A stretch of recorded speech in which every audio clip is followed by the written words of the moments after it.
Ela me humilhou e disse que eu não prestava para a filha dela. Anos depois, eu comprei a empresa e virei o chefe do marido dela. Eu tô de terno, sentado numa sala de reunião que custou mais do que o apartamento que eu morava quando conheci minha esposa. Do outro lado da mesa, o sogro me olha com aquela expressão de quem está tentando entender como chegou nessa situação. E eu me lembro, com uma clareza absurda, da primeira vez que entrei na casa dele. Ele me apertou a mão, me olhou dos pés à cabeça, e disse para a filha dele, em voz baixa mais alto o suficiente para eu ouvir: "É esse." 2 anos depois desse dia, eu era o maior acionista da empresa onde ele trabalhava a vida toda. Mas deixa eu te contar como isso aconteceu. Porque a história começa bem antes dessa sala de reunião. Ela começa com vergonha. Quando conheci minha esposa, eu tinha 26 anos e morava num quarto alugado dividido com mais um colega. Trabalhava como auxiliar administrativo numa pequena empresa de logística. Salário de R$ 1.800. Sem carro, sem plano de saúde, sem perspectiva clara de quando as coisas iam mudar. Mas eu tinha duas coisas que ninguém via: uma cabeça que nunca parava de pensar em como resolver problemas, e uma vontade que não combinava com a conta bancária que eu tinha. Ana era de uma família diferente da minha. O pai dela era sócio de uma distribuidora de médio porte. Eles tinham casa própria, carro novo, viagem todo ano. A mãe dela nunca tinha trabalhado fora. Quando Ana me apresentou para eles pela primeira vez, eu sabia que ia ser difícil. Eu não sabia que ia ser humilhante. O jantar foi numa sexta-feira. A sogra tinha preparado uma mesa que parecia mais um evento do que uma refeição. Eu cheguei de ônibus. Todo mundo já sabia disso. Durante o jantar, o sogro me perguntou o que eu fazia. Eu expliquei. Ele assentiu com aquele tipo de aceno que não é concordância, é condescendência. Depois perguntou onde eu morava. Eu falei o bairro.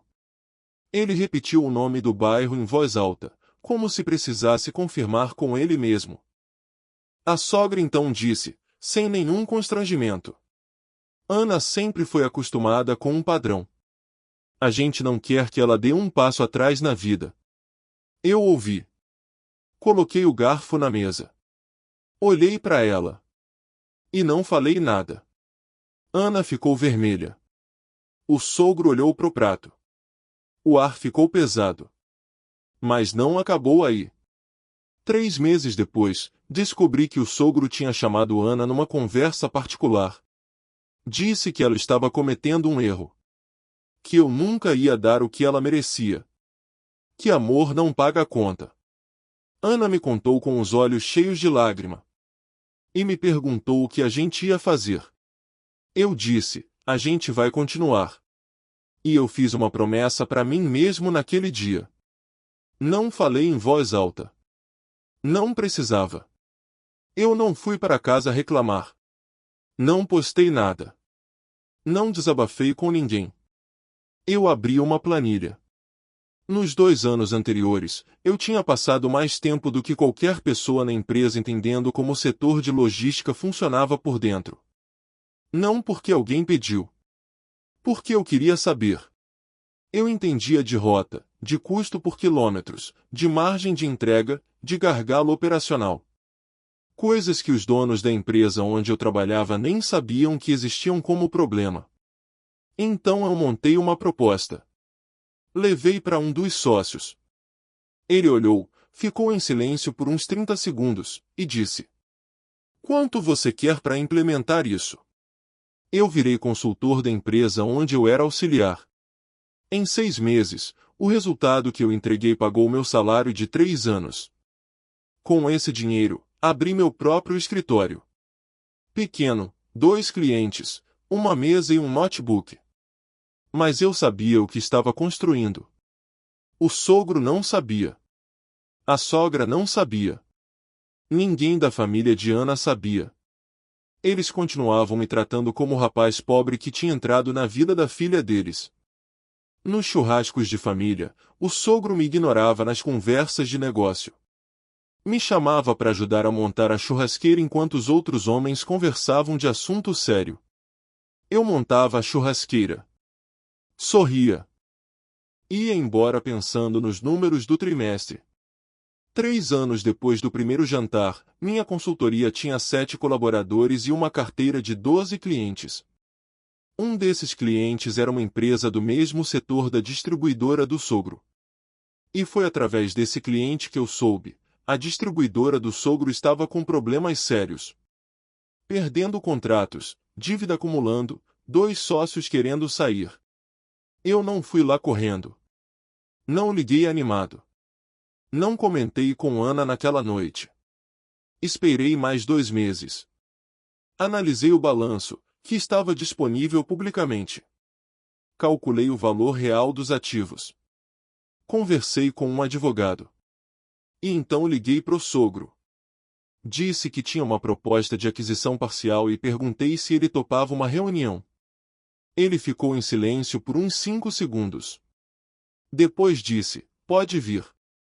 Quando eu entrei naquela sala, de terno, com uma pasta de documentos e 2 sócios do meu lado, o sogro me olhou diferente pela primeira vez. Não era respeito ainda. Era confusão.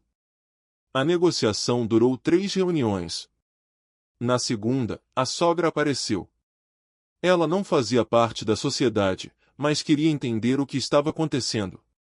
Em algum momento ela me olhou e disse: "Eu não sabia." Eu não disse "eu sabia que você não sabia." Não disse "eu avisei." Não sorri com ironia. Eu disse: "Não tem problema." E voltei para a mesa de negociação. Eu não conto essa história para me gabar. Eu conto porque ela me ensinou 3 coisas que mudaram quem eu sou. A primeira: humilhação tem prazo de validade quando você usa ela como combustível. Toda vez que eu me lembrava do sogro, eu abria o computador e trabalhava mais 1 hora. Eu transformei raiva em resultado. E resultado não grita, não briga, não explica. Ele aparece. A segunda: silêncio é a resposta mais poderosa que existe. Eu poderia ter respondido à sogra naquele jantar. Poderia ter entrado em conflito, criado um drama, virado um problema. Em vez disso, eu fiquei quieto e fui trabalhar. O silêncio certo diz mais do que qualquer discurso. A terceira coisa, e essa é a que mais importa: eu não me vendi. Eu cresci. E o crescimento foi a vingança. Eu não comprei a empresa do sogro para humilhá-lo. Comprei porque fazia sentido para o meu negócio. A humilhação que ele sentiu foi consequência, não objetivo. Essa diferença é tudo. Quem busca vingança constrói a vida em cima da dor de outro. Quem busca crescimento constrói a vida em cima do próprio valor. No final, o resultado pode ser o mesmo. Mas quem você se torna no caminho é completamente diferente. Hoje eu e o sogro temos uma relação de respeito. Não somos amigos. Não precisamos ser. Mas existe um respeito que não existia antes. E a sogra, uma vez, numa conversa com Ana, disse que tinha orgulho de mim. Ana me contou. Eu ouvi. Não disse nada. Porque palavras que chegaram tarde demais têm um peso diferente. Mas a pergunta que eu deixo para você é essa: você já foi julgado antes de ser conhecido? Alguém olhou para você e decidiu que você valia antes de te ouvir falar? Conta nos comentários. Porque eu sei que você tem uma história dessas. E se você tiver, saiba, a melhor resposta ainda está sendo construída. Só depende do que você vai fazer com esse combustível.